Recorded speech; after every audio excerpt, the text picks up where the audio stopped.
Կոչանը որ եկավ, ներքին պարտքը տրիլիոնների էր հասնում Երևակայի, միլիարդներ էր հասնում։ Ուսուցիչ աշխատավարձ տարիով չի ստացել։ Ես աշխատել եմ 9 ամիս, ես աշխատավարձ չեմ ստացել։ Թոշակառուն տարիով թոշակ չի ստացել, բժիշկը աշխատավարձ չի ստացել, նպաստառու չի ստացել։ Ասում եմ թալանել է։ Բա այդ որ եկավ թալանեց, ոնց 6-7 ամսում այդքան պարտքը փակեց։ Այն դեպքում որ մոտ точно կարող է չասեմ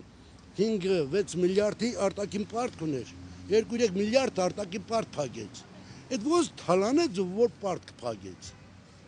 Ուրիշ բան չեմ ասում, ես հետի մսածն եմ ասում։ Այդ ինչ թալան չէր, որ ներգաղթ եկավ։ 100,000-ից ավել մարդ է ներգաղթվել։ Մարդիկ եկան, բայց այդ ոնց եղավ, որ երկնիշ թվով տնտեսական աճ եղավ։ Թալանել է։ Այդ թալան չնետու է։ Փաստերը կա, տվյալները կան, կարամ մտնեմ YouTube-ը, ինչա չգիտեմ, այդ փաստերը ցույց տամ։